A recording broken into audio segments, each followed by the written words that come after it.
Quand tu blesses une femme qui tenait vraiment à toi, et qui continue malgré tout à te traiter avec respect et amour, sur le coup, tu t'en rends pas compte, mais tu viens de perdre une perle rare. Parce que ce genre de personne, crois-moi, elle court pas les rues. C'est pas juste quelqu'un qui t'aimait, c'est quelqu'un qui t'aimait malgré toi, malgré tes putains de travers, malgré tes défauts. Donc au-delà d'avoir perdu une présence au quotidien, t'as perdu une âme qui voyait ta lumière malgré tes parts d'ombre. Une personne qui te choisissait même quand t'étais difficile à aimer, même quand tu faisais rien pour la mériter. La vérité, c'est que la plupart des gens, même certaines femmes, j'en ai connu aussi, une fois la limite franchie, elles te bloquent, elles ferment la porte, elles disparaissent, elles te rangent dans le dossier erreur, passent à autre chose, en tout cas essaye de passer à autre chose, sans même se remettre elles-mêmes en question, parce qu'un couple c'est souvent pas tout le temps la faute à l'autre, et elles te laissent pas de deuxième chance. Mais celles qui restent malgré la douleur, qui tentent de comprendre tes erreurs, qui tentent de comprendre les siennes, ça, ce sont des exceptions. Et j'en ai connu très rarement dans ma vie. C'est-à-dire que même quand elle a le cœur qui saigne, elle essaie de comprendre, elle te pardonne encore. Et non, c'est pas de la faiblesse, c'est de l'amour. Après, bien sûr, si elle a été au bout de l'expérience,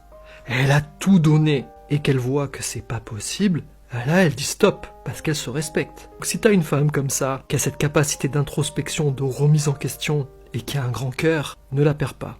Parce que tôt ou tard, tu vas la regretter. Et si t'as compris ce principe, n'hésite pas à t'inscrire sur mon appli de rencontre Bleach en tapant vincentbleach.com.